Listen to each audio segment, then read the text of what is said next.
الحمد لله رب العالمين والصلاة والسلام على رسوله النبي الكريم. أما بعد فقد قال الله تبارك وتعالى في سورة الحج: أعوذ بالله من الشيطان الرجيم. بسم الله الرحمن الرحيم. يا أيها الذين آمنوا اركعوا واسجدوا واعبدوا ربكم وافعلوا الخير لعلكم تفلحون. وجاهدوا في الله حق جهاده هو اجتباكم وما جعل عليكم في الدين من حرج ملة أبيكم إبراهيم هو سماكم المسلمين من قبل وفي هذا ليكون الرسول شهيدا عليكم وتكونوا شهداء على الناس فأقيموا الصلاة وآتوا الزكاة واعتصموا بالله هو مولاكم فنعم المولى ونعم النصير. صدق الله العظيم. رب اشرح لي صدري ويسر لي أمري واحلل عقدة من لساني يفقهوا قولي. اللهم ألهمنا رشدنا واعذنا من شرور أنفسنا. اللهم ربنا أرنا الحق حقا وارزقنا اتباعه وأرنا الباطل باطلا وارزقنا اجتنابه. آمین یا رب العالمین. حاضرین محترم، سورہ الحج کی یہ اختتامی آیات ہے. انہی آیات پر 17واں سپارہ بھی ختم ہو رہا ہے. اور سورہ الحج یہ عرض کیا جا چکا ہے کہ جو اختتامی آیات ہوتی ہیں کسی بھی سورت کی یا افتتاحی آیات تو وہ خصوصی اہمیت کی حامل ہوتی ہے. اختتامی آیات میں ایک جامعیت پائی جاتی ہے کہ جو کچھ مضمون بیان ہوا، جو ہدایات، جو نصیحتیں سورہ مبارکہ میں اللہ تبارک و تعالی نے نازل فرمائی، تو اختتامی آیات میں ان کا ایک لب لباب، ایک خلاصہ، ایک نچوڑ بیان کر دیا جائے. اس لیے یہ اختتامی آیات بہت ہی قیمتی اور اپنے اندر ایک بہترین درس عمل رکھتی ہے. تو اس اعتبار سے یہ سورہ الحج کی بھی آخری آیات ہیں اور 17واں سپارہ بھی ان سے ختم ہو رہا ہے. یاد رکھنا آسان ہے. ان آیات مبارکہ میں اللہ تبارک و تعالی نے اہل ایمان کو خطاب فرما کر پے در پے کچھ احکامات دیے. اے ایمان والو، یا ایھا الذین آمنوا ارکعوا واسجدوا واعبدوا ربکم وافعلوا الخیر لعلکم تفلحون. اور آخر میں فرمایا آیت کے تاکہ تم فلاح پا سکو، تاکہ تمہیں نجات مل جائے، کامیابی تمہارا مقدر بن جائے. گویا کہ کامیابی کو، نجات کو، فلاح کو اللہ نے مشروط فرما دیا ان احکامات کی بجا آوری سے. تو پہلا مغالطہ تو یہ دور ہو جانا چاہیے کہ نجات اور فلاح کے لیے صرف ایمان کافی نہیں. اگر صرف ایمان کافی ہوتا تو پھر یا ایھا الذین آمنوا کے بعد براہ راست بشارت سنا دی جاتی کہ اے وہ لوگوں جو ایمان لے آئے ہو، اب تمہارا یہ ایمان لے آنا ہی در حقیقت تمہارے لیے نجات کا باعث ہے. لیکن ایسا نہیں ہے. یا ایھا الذین آمنوا کہہ کر اب پے در پے احکامات دیے جا رہے ہیں. ارکعوا واسجدوا واعبدوا ربکم وافعلوا الخیر. 4 احکامات. یہ اصل میں درجہ بدرجہ ایمان لانے کے بعد عمل کی راہ پر آگے بڑھنے کے لیے جو سنگھائے میل ہیں، جو مائل سٹونز ہیں، ان کو واضح کیا جائے کہ ایمان لانے کے بعد اب پہلی ذمہ داری تمہاری یہ ہے کہ رکوع اور سجدہ بجا لاؤ، اللہ کے سامنے جھک جاؤ. رکوع کے اندر بھی جھکاؤ ہے اور یہ جھکاؤ اپنے کلائمیکس کو پہنچ جاتا ہے سجدے میں. سجدے سے بڑھ کر تو کوئی عاجزی اور تذلل کا مظہر ہو ہی نہیں سکتا کہ انسان اپنی پیشانی زمین پر رکھ دے. تو یہ تذلل کی، عاجزی کی، انکساری کی انتہا. تو اگر آپ اس کا ترجمہ یہ کریں کہ اے اہل ایمان جھکو اللہ کے سامنے، رکوع کی شکل میں بھی اور سجدے کی شکل میں بھی، تو اس سے اولین مقصود تو نماز سمجھ میں آتی ہے. رکوع اور سجدہ جو ہے یہ نماز کے ارکان. لیکن جیسا کہ عرض کیا گیا تھا پچھلی نشست میں کہ در حقیقت اس سے مراد ہے ارکان اسلام. جملہ ارکان اسلام یہ کیونکہ نماز کو ایک نمائندہ حیثیت حاصل ہے. جو ارکان اسلام ہے 5 ارکان اسلام آپ کو پتا ہے، کلمہ شہادت، توحید کا اقرار کرنا پہلا، اس کے بعد نماز، روزہ، حج اور زکات. بنی الاسلام علی 5 حدیث کے اندر اس کی صراحت کر دی گئی. یہ جو 5 بنیادیں ہیں ان میں سب سے مرکزی اور اہم ترین جو ہے وہ نماز ہے. تو اس لیے یہاں پر نماز کے 2 ارکان بول کر اشارہ کر دیا گیا کہ در حقیقت تمہیں پہلے قدم پر ایمان لانے کے بعد جو تمہیں اب اپنانا ہے، عمل کے اندر اپنے جذب کرنا ہے، وہ یہ ہے کہ ارکان اسلام کی پوری پابندی، نماز بھی ہو، روزہ بھی ہو، حج بھی ہو. لیکن دیکھیے حسن دیکھیے قرآن حکیم کے بیان کا کہ دیکھیے نماز کا لفظ نہیں بولا، بلکہ نماز کی جو اصل روح ہے یعنی تذلل، عاجزی، اس کے لیے رکوع اور سجدے کا ذکر کیا. اور رکوع اور سجدہ جیسا کہ میں نے عرض کیا کہ اس میں ایک جھکاؤ، ایک تذلل کی کیفیت ہوتی ہے. تو گویا کہ پیغام یہ دیا جا رہا ہے کہ اللہ کے سامنے جھک جاؤ. اب ایمان لانے کے بعد اپنی مرضی اور اپنی پسند اس کی کوئی گنجائش نہیں. اب ہم عطن اللہ کے سامنے اپنے آپ کو جھکا دو. اور آگے فرمایا وَاعْبُدُوا رَبَّكُمْ. دوسرے نمبر پر پہلی ذمہ داری تو ہے ارکان اسلام کی پابندی، جس میں نماز اولین ہے اور بقیہ ارکان. لیکن اس پر اکتفا نہیں کیا گیا. بالعموم ہمارا جو تصور عبادت ہے وہ تو بس انہی ارکان تک محدود ہے. جب ہم دینی شخصیت کا تصور ذہن میں لاتے ہیں یا دینداری کا نقشہ ذہن میں لاتے ہیں تو اس میں یہی ہوتا ہے کہ بھئی وہ شخص نماز پڑھتا ہوگا، روزے رکھتا ہوگا، زکوٰۃ دیتا ہے اور حج کرتا ہے، اور کلمہ شہادت تو اس نے پڑھا وہی ہے. تو ہمارا کل جو تصور عبادت ہے، تصور دین ہے، وہ بس ارکان اسلام ہی تک محدود ہے بالعموم، الا ماشاءاللہ جن کو اللہ نے شعور دیا ہے.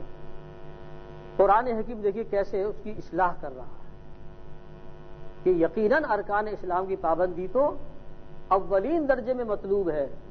کوئی شخص یہ چاہے کہ ارکان اسلام کی پابندی کے بغیر وہ دینداری کا مظاہرہ کرے، دین میں آ جائے، دین اس کی زندگی میں آ جائے، تو یہ خیالست و محالست و جنوس ناممکن ہے. پہلا قدم تو یہی ہے، ارکان اسلام کی پابندی پوری حتی المقدور اور حتی الوسع. لیکن یہ کل نہیں ہے. قرآن جو بتلانا چاہتا ہے بات کہ یہ تو ابتدائی قدم ہے. ایمان لانے کے بعد ارکان اسلام کی پابندی یہ تو پہلا قدم ہے. اس کو اپنی آخری منزل نہ سمجھنا.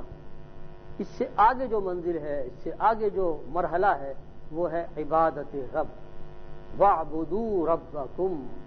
اپنے رب کی بندگی بجا لاؤ. کیا مطلب؟ کیا نماز پڑھنا، روزے رکھنا یہ بندگی نہیں؟ یہ عبادت نہیں ہے؟ لیکن غور کیجئے کہ ان میں سے کوئی بھی شے ایسی نہیں جو آپ کی پوری زندگی کا احاطہ کر سکے. کیا آپ ہر وقت حالت نماز میں ہو سکتے ہیں؟ ممکن ہے کہ آپ ہر وقت حالت نماز میں ہو 24 گھنٹے؟ یا ہمیشہ آپ روزے رکھیں؟ اسے تو منع کیا گیا. اللہ کے رسول نے منع کیا ہے کہ پے در پے صائم الدہر بننے کی کوشش کرنا یہ پسندیدہ نہیں. اور اسی طریقے سے حج تو ساری زندگی میں ایک ہی مرتبہ فرض ہے. اور اگر کوئی شخص یہ سوچے کہ میں ہر سال حج کروں گا تو اس کو 11 مہینے انتظار کرنا پڑے گا. اس لیے کہ ذوالحجہ آئے گا، حج کی تاریخیں آئیں گی تو ہی تو حج کرے گا نا. 11 مہینے میں سے ایک مہینہ ہے جس کے اندر وہ حج کر سکتا ہے. تو یہ بھی پوری زندگی کا احاطہ نہ ہوا. کہنے کا مدعا یہ ہے کہ یہ جو عبادات ہیں جن کو ہم اصل اور کل دین سمجھتے ہیں، یہ یقیناً بڑی اعلیٰ اور بڑی ہی مبارک عبادتیں ہیں، ارکان اسلام ہیں، اسلام کی اس پر بنیاد ہے. لیکن یہ پوری زندگی کا احاطہ نہیں کرتی. 24 گھنٹے کی آپ کی جو زندگی ہے اس کا احاطہ نہیں کرتی. تو یہ وَاعْبُدُوا رَبَّكُمْ کے ذریعے سے اصل میں اس خلا کو پر کیا جا رہا ہے.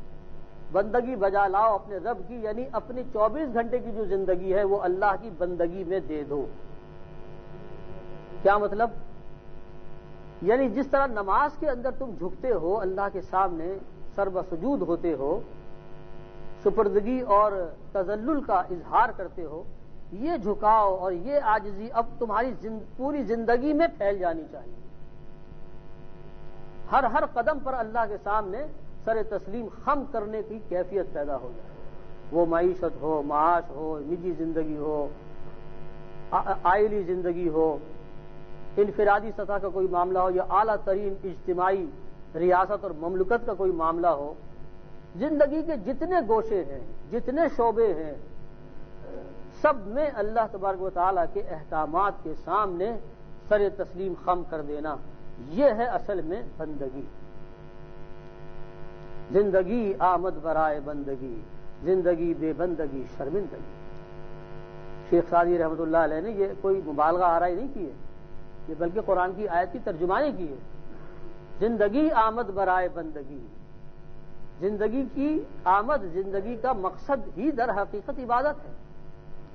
یہ زندگی کیوں دی گئی ہے ہمیں؟ کیا کھانے پینے کے لیے، سیر تفریح کے لیے؟ نہیں، بلکہ یہ زندگی دی گئی ہے ہمیں اپنے رب کی بندگی بجا لانے کی۔ اب آپ پوچھیں گے کہ قرآن میں کہاں کہا گیا ہے یہ؟ تو دیکھیے سورہ بقرہ کے 3 رکوع کی پہلی آیت، اللہ تعالیٰ فرماتے ہیں یا ایھا الناس اعبدوا ربکم الذی خلقکم والذین من قبلکم لعلکم تتقون۔ اے لوگو، یا ایھا الناس اعبدوا ربکم الذی، اے لوگو اپنے اس رب کی بندگی بجا لاؤ کہ جس نے تم کو بھی پیدا کیا اور تم سے پہلے کے لوگوں کو بھی پیدا کیا۔ سب کو اسی نے تخلیق کیا اور سب سے اس کا مطالبہ یہی ہے کہ اس کی بندگی، غلامی بجا لائیں۔ اور آگے بڑھ کر اللہ تعالیٰ نے مزید واضح فرمایا وَمَا خَلَقْتُ الْجِنَّ وَالْإِنسَ إِلَّا لِيَعْبُدُونَ، اور نہیں پیدا کیا میں نے جنوں اور انسانوں کو مگر صرف اس لیے کہ میری بندگی بجا لائیں۔ یہاں بھی لفظ عبادت الا لیعبدون۔ اسی مضمون کو دوبارہ سورہ زاریات میں اللہ تبارک و تعالیٰ نے دہرایا ایک نئی شان کے ساتھ۔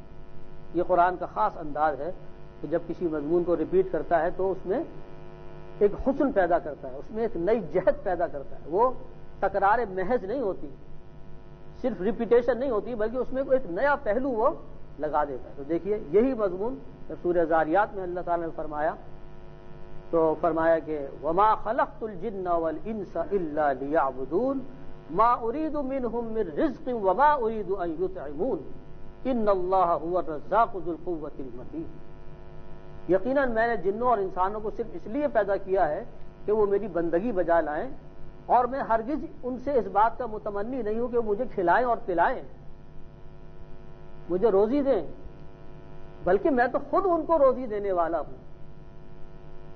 ان کو روزی دینے والی ذات تو میری ہی ہے، تو میں ان سے کسی اور خدمت کا طلبگار نہیں ہوں، نہ میں یہ چاہتا ہوں مجھے کھلائیں پلائیں، میری کوئی خدمت کریں، میری سلطنت اور میری حکومت میں اضافے کے لیے کوئی کوشش کریں، نہیں، مجھے صرف ان سے ایک چیز درکار ہے جو ان کی غرض تخلیق بھی ہے، اور وہ یہ کہ وہ اپنی آزاد مرضی سے، خود اپنی مرضی سے برضا اور رغبت اپنے آپ کو میرے سامنے بچھا دیں، میرے سپرد کر دیں، اپنی مرضی کو میری مرضی میں ضم کر دیں۔ یہ ہے بندگی۔ اور یہ جو مطالبہ ہے اللہ تبارک و تعالیٰ کا، اگر آپ غور کیے تو یہ سر تا سر ہمارے فائدے کے لیے ہے۔ معاذ اللہ، یہ اللہ کوئی اپنی شان کو برقرار رکھنے یا اپنی بس ایک خواہش کے لیے ایسا نہیں فرما رہے۔ اللہ کے لیے تو ایسا سوچنا بھی گستاخی ہے۔ اللہ تبارک و تعالیٰ یہ جو بار بار فرما رہے ہیں میں نے تمہیں پیدا اس لیے کیا ہے کہ تم میری بندگی بجا لاؤ، تمہیں بھی اور جنوں کو بھی میں نے اسی لیے پیدا کیا ہے، اور تمہاری کوئی غرض تخلیق نہیں ہے، اور مجھے تم سے اور کچھ درکار بھی نہیں ہے، تو مجھے دے کیا سکتے ہو؟ تمہاری زندگی محدود، تمہاری صلاحیت محدود، تمہاری ہر چیز ناقص اور محدود ہے، اور میری ذات تو لامحدود اور کامل۔ تو ناقص جو ہے وہ کامل کو کیسے فائدہ پہنچا سکتا؟ تو اللہ تعالیٰ نے واضح فرما دیا کہ مجھے تم سے اور کچھ بھی نہیں چاہیے، صرف ایک چیز تم سے چاہیے کہ تم میرے بندے بن جاؤ صحیح معنوں میں۔ میرے احکامات کے اوپر بے چون و چرا پوری زندگی عمل پیرا ہونے کو اپنا شعار بناؤ،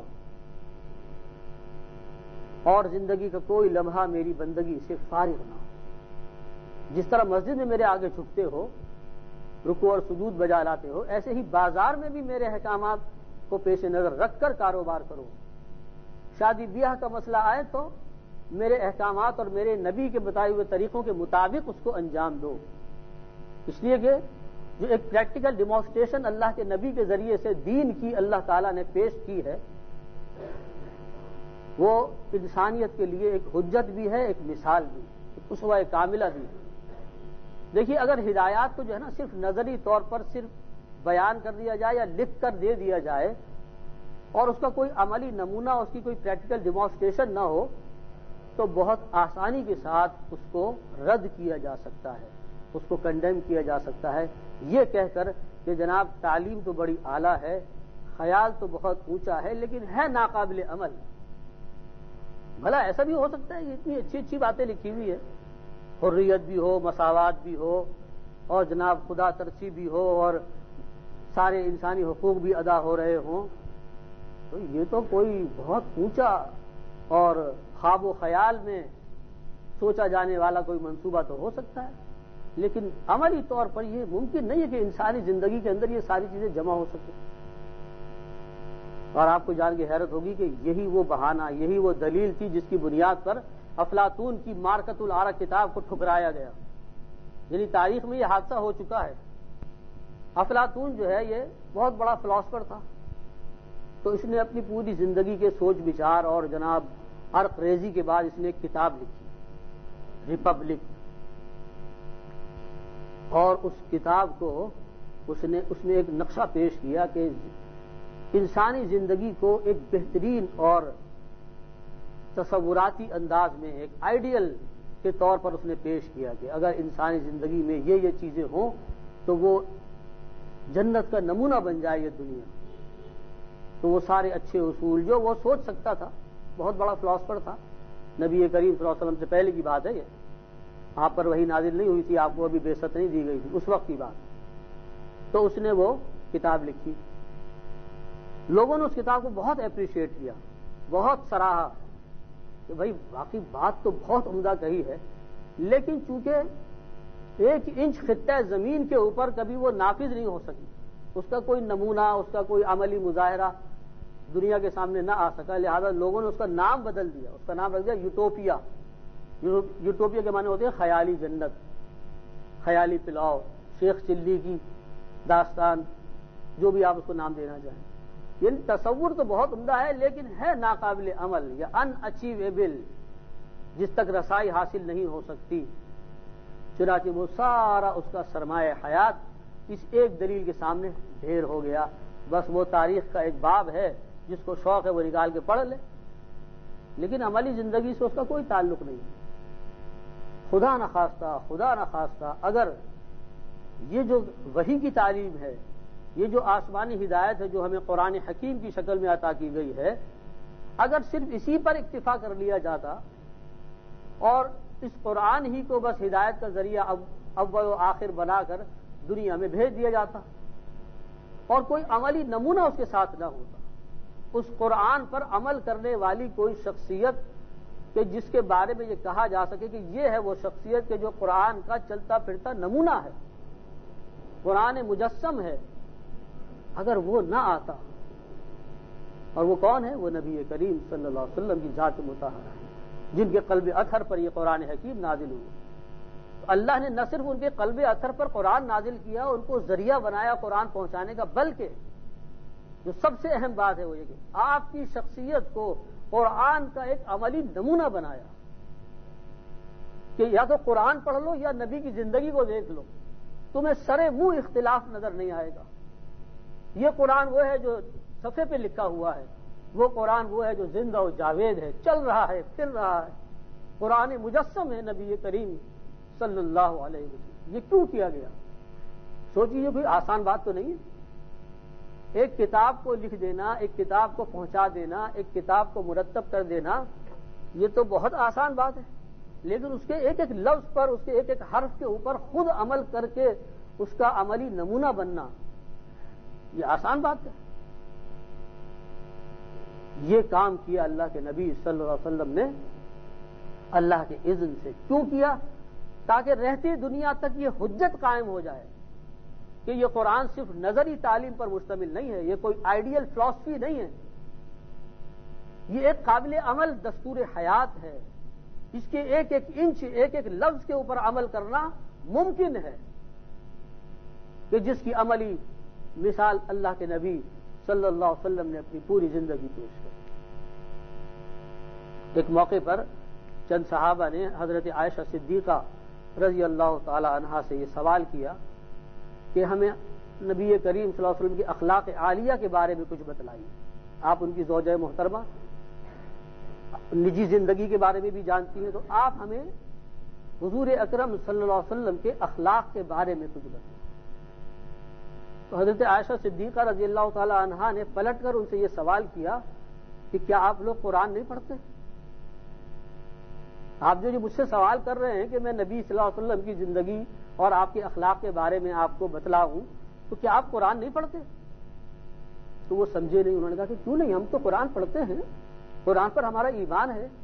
تو پھر حضرت عائشہ صدیقہ رضی اللہ تعالی عنہ نے وہ تاریخی جملہ ادا کیا کہ فرمایا کان خلقہ القرآن، آپ کی اخلاق عالیہ کا آئینہ تو قرآن ہے، تو مجھ سے کیا پوچھتے ہو کہ اللہ کے نبی کے اخلاق بیان کروں؟ کان خلقہ القرآن، ان کے تمام اخلاق کا آئینہ، اس کا ایک ثبوت، اس کا مظہر یہ قرآن حکیم ہے۔ یعنی اس درجے اللہ کے نبی صلی اللہ علیہ وسلم کی زندگی اس قرآن کے ساتھ ہم آہنگ تھی، اس کا بہترین نمونہ تھی۔ یہ سب کچھ کیوں کیا گیا؟ تاکہ اس بندگی کا حق ادا کرنے کے لیے انسان کے پاس کوئی عذر باقی نہ بچے، وہ یہ نہ کہہ سکے کہ جناب یہ ناقابل عمل ہے، بھلا یہ کیسے ہو سکتا ہے کہ انسان اپنی محدود اور ناقص صلاحیتوں اور زندگی کے ساتھ اتنی اعلیٰ مقاصد پر بھی عمل پیرا ہو سکے، اس میں ایثار و قربانی بھی ہو، اس میں للہیت بھی ہو، اس میں خدمت خلق کا جذبہ بھی ہو، اور جناب عبادات کو بجا لانے کی ایک پابند زندگی کا بھی جو ہے ایک نمونہ ہو۔ بھلا یہ سب چیزیں ایک شخصیت میں کیسے جمع ہو سکتی ہیں؟ اس بہانے کا، اس عذر کا کی جڑ کاٹنے کے لیے اللہ کے نبی کو جو ہے اسوہ کاملہ بنایا، اور صرف اللہ کے نبی نہیں، آپ کے ساتھ پوری ایک جماعت، محمد الرسول اللہ والذین معہ اشداء علی الکفار رحماء بینہم تراہم رکعا سجدا یبتغون فضلا من اللہ ورضوانا سیماہم فی وجوہہم من اثر السجود۔ ذرا قرآن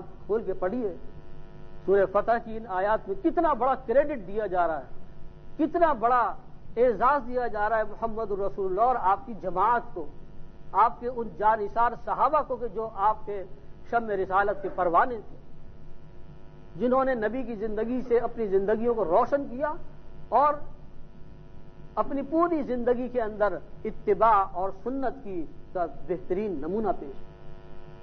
تو اللہ کے نبی صلی اللہ علیہ وسلم اور آپ کے ساتھ آپ کے صحابہ گویا کہ قرآن کی جیتی جاگتی تفسیریں تھیں، تو لہذا اب کسی کے پاس کوئی عذر نہیں، اب تو ارکان اسلام کی پابندی کے ساتھ ساتھ پوری زندگی اللہ کی بندگی کو اختیار کیے بغیر کوئی چارہ نہیں۔